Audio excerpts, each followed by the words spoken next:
नमस्कार साथियों, मैं हूं आशुतोष दुबे। 69,000 शिक्षक भर्ती में जो मसला इस समय चल रहा है सुप्रीम कोर्ट का, तो उसमें 9 तारीख डेट लगी हुई है। साथियों, हम लोगों का विचार था कि हमारी जो अचयनित सामान्य वर्ग है उसकी तरफ से भी जब भी डेट लगे पहली, तो हम लोग वहाँ पे अपने वकील के साथ में प्रेजेंट रहें, हम अपने सीनियर के साथ में वहाँ पे प्रेजेंट रहें। लेकिन चूँकि आपसी जो मतभेद हो गया या कुछ भी कह लीजिए, कुछ ऐसे लोगों ने टांग खिंचाई का काम शुरू कर दिया कि जिसके वजह से हम लोगों का कार्य लेट होता चला गया। क्योंकि लखनऊ बेंच से मामला निस्तारित हो गया था, तो सबसे पहला हमारा ये दायित्व, हमारा ये फ़र्ज़ बनता था कि जो अभ्यर्थी हमारे साथ में लखनऊ बेंच में याची थे उनको लेकर हम कोर्ट में प्रेजेंट हो जाएं। तो अगर हम वहाँ प्रेजेंट होंगे तो हम लोग ससमय अपनी याचिकाओं को जिस दिन भी डेट लगेगी उस दिन अपने सीनियर के साथ में वहाँ उपस्थित रहेंगे अपनी बात कहने के लिए। लेकिन इस बात पर किसी का ध्यान ही नहीं दी गया है।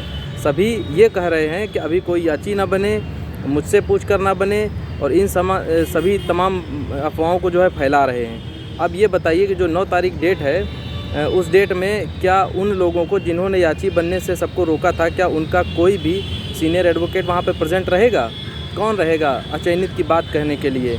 जबकि वहाँ अचयनित मुख्य पार्टी था सिंगल बेंच और डबल बेंच में, उसी का यहाँ पे होना बहुत ही आवश्यक था। लेकिन ऐसे लोगों ने अभ्यर्थियों को बरगलाया है और उनको याची बनने से रोक दिया है, जिससे हमारा काम बाधित हुआ है। हम लोगों के जो याची थे या हम लोगों के साथ जो जुड़े हुए अभ्यर्थी थे वो थोड़े से भ्रमित हो गए और उनकी संख्या जो है कम हो गई। जब कम संख्या रहेगी तो हम लोगों के लिए बहुत ही मुश्किल कार्य होगा, लेकिन फिर भी हम लोग अपने काम में डटे हुए हैं। लगभग हमारी सारी याचिकाओं की प्लीडिंग हो चुकी है और हमने सोचा था कि 9 तारीख को हम भी प्रेजेंट हो जाएंगे, लेकिन चूँकि लेट होने के कारण हम उसमें प्रेजेंट नहीं हो पा रहे हैं। और हालांकि हमारी एक याचिका बिल्कुल रेडी है, वो हम चाहें तो हमारी कल वो पढ़ भी गई थी, बशर्ते हम लोग उसमें 9 में प्रेजेंट हो नहीं पाएंगे। और जो भी होगा वो देखा जाएगा किस तरह से हम लोगों का कार्य होगा। लेकिन हम इन सभी लोगों से ये कहना चाहते हैं कि ये अगर इस तरह से हम लोगों के पीछे पड़ के टांग खिंचाई न किया गया होता और जो रेट हम लोगों ने बच्चों से, अपने अभ्यर्थियों से पैसे का लगाया था सबकी सहमति से, उससे जैसे सस्ती दुकानें चलाई जाती हैं उस तरह से पैसा घटा दिया गया और अभ्यर्थी कम पैसे के लालच में ऐसी जगहों पर जाकर जुड़ेगा जिन्होंने पूर्व में सिंगल बेंच और डबल बेंच में ऐसा कुछ भी नहीं करके दिखाया जिससे आप उन पर भरोसा कर सकें। लेकिन फिर भी अगर अभ्यर्थी अपने कम पैसे के लालच में ऐसी जगह अपने पैसे को बर्बाद करना चाह रहा है या ऐसी जगह अपने पैसे को फेंकना चाह रहा है जो उनके लिए कुछ नहीं करेंगे, क्योंकि पिछला रिकॉर्ड देखना बहुत ही आवश्यक है। और सिंगल बेंच में मेरे वकील अमरेंद्र नाथ त्रिपाठी सर थे, ये दुनिया से छिपा हुआ नहीं है। आप उनके बारे में पता कर लीजिए और उन्होंने कैसा कार्य किया था उसके बारे में भी पता कर लीजिए। अब ये बातें तो हो गई पुरानी, हम उन सब बातों पे मिट्टी डाल रहे हैं, उसका कोई अर्थ नहीं है। हमारा सभी अभ्यर्थियों से ये निवेदन है जो सामान्य वर्ग के हैं और लखनऊ बेंच से जुड़े हुए हैं, वो अभ्यर्थी तत्काल प्रभाव से किसी के साथ भी जुड़े हुए हों हमारे साथ जुड़ सकते हैं। मेरा मोबाइल नंबर है 97 93 90 48 39।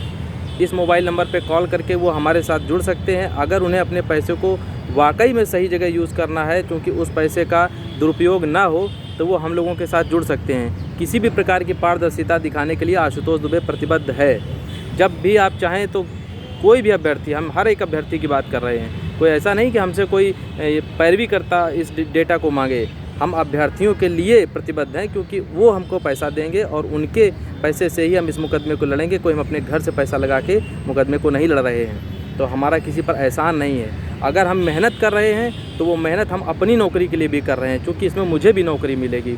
तो जितने भी लोग हैं वो इस बात को ध्यान रखें कि हम लोगों के साथ जुड़ें। दूसरा, मैं ये भी बता दूं कि जो ऑर्डर है उस ऑर्डर के किस किस बिंदु को चैलेंज करना है, उसके लिए 12 से 14 दिन का समय चाहिए होता है, ताकि एक परफेक्ट याचिका बन के तैयार हो।